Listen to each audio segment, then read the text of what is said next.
A big what's up to everybody. Welcome back to the channel. More Team USA news coming at you. The exhibition and showcase scrimmage games are over for USA men's basketball, making it time for official Paris Olympic play. We have made it, ladies and gentlemen. The games begin on Friday. The team does not suit up until Sunday, but before all of that happens, we must take a look back at what USA basketball has done the last few weeks since starting training camp in Las Vegas, Nevada. And in this video, we will do just that. We will go over the games already played, answer the question of what we have learned throughout all of this. I will give my best lineups for the team to potentially put out, and we'll finish up with some Olympic play explanation. That and much more coming your way. So without further ado, let's get to the video. The squad played 5 international scrimmage games to gear up for Paris, going 5-0 in the process. Who would have guessed it? During the first game, they played Canada, where they won 86-72. Since this was the first game, the team started off very slowly. Canada led for most of the way until, I believe, the end of the third or the fourth. I didn't put too much stock into this one because Bulls had to work their way back or work their way up into international game shape. The second game was against Australia, where the team won 98-92. Compared to the first game, this was a good start for the boys in red, white, and blue. They led the game throughout the whole time. This specific matchup brought to life Anthony Edwards, so we'll call it the Anthony Edwards game. We all know that he came into training camp saying that he was the #1 option, and this brother did not disappoint. The third game was against Serbia, and the United States fried them 105-79. Once again, USA basketball fried Serbia 105-79. The only reason why I emphasized it was because many people were munching on Jokic, saying that they were going to ball out on US since they were essentially playing the best international basketball other than Germany, and we saw what happened.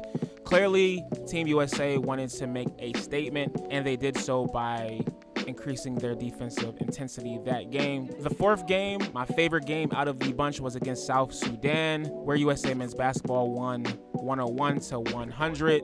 South Sudan was balling all game. They made a lot of runs. They made a lot of comeback. They didn't play scared, and that's what you want in an Olympic opponent. They led most of the way, and the only reason why the USA won was because of LeBron.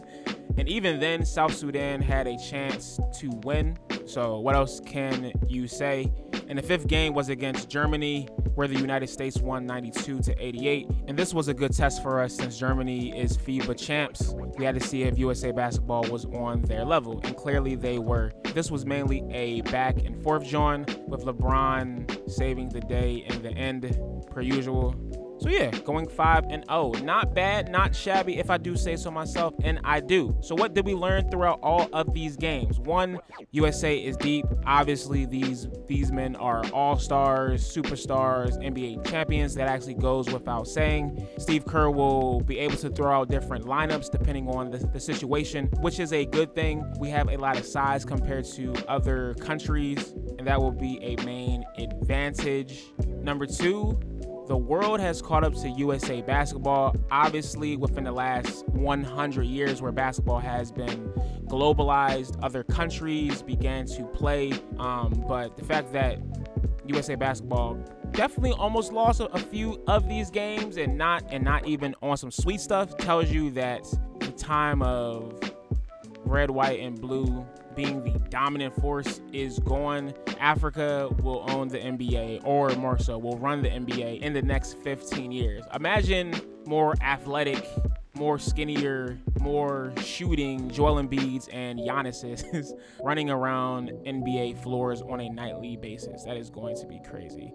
And number three, of course, LeBron is bull. That is obvious. That is a dub. But we need to not take for granted the fact that this man is 40 years old, still playing at heights that we never even imagined that somebody could do. The fact that 2 of these games he single-handedly saved from US being embarrassed speaks to who LeBron James is.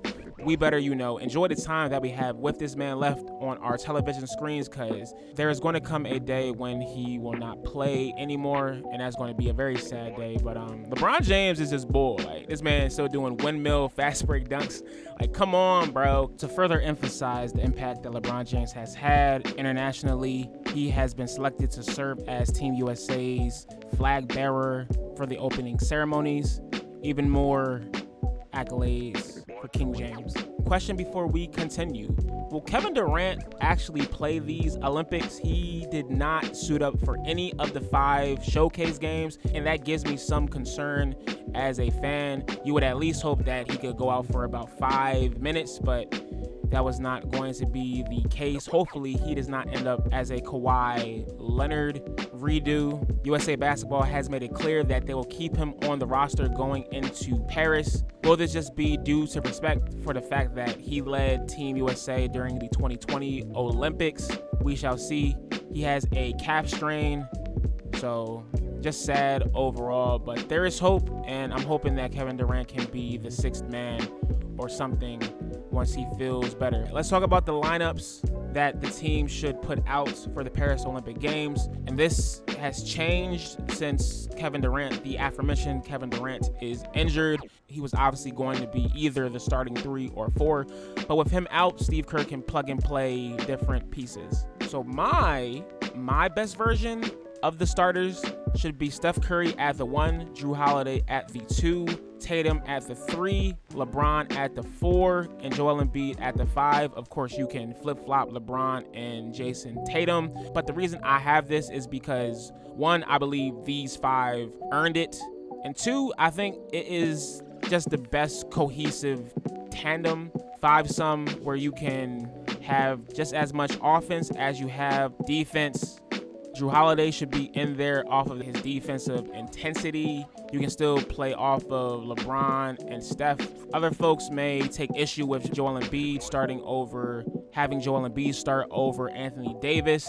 And the only reason why I think this should stay this way, other than I'm a Sixers fan and I'm biased, let's make that known. But to be real, this is the best situation for Embiid just so he doesn't injure himself. Of course, we know that he is able to drop 50-plus points on a daily basis, or not even on a daily basis, but a monthly basis come NBA time.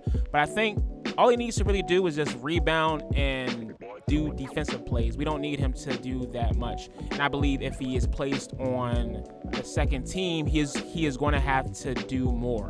Also, if you look at it, Anthony Davis is playing better next to Bam Adebayo. This just gives Team USA more flexibility, bench time.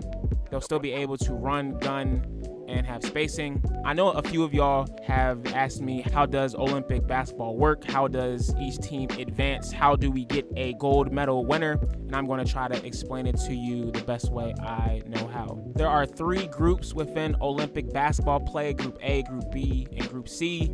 Team USA is in Group C, along with South Sudan, Serbia, and I think Puerto Rico. Let's think about it from a one-group perspective. Each team plays each other in a round-robin style. Basically, Serbia plays Puerto Rico, the U.S., South Sudan, United States plays South Sudan, Puerto Rico, Serbia, on and on and on. And that goes for each of the 3 groups. The top 2 winners of each group go on to the knockout stage, along with 2 other best 3rd place teams. That would give 8 total teams in the knockout stage. They play each other, and from there, the winners of that play in the quarterfinals, semifinals, and then gold and bronze medal games. Hopefully that makes sense. If not, go on the Olympics website.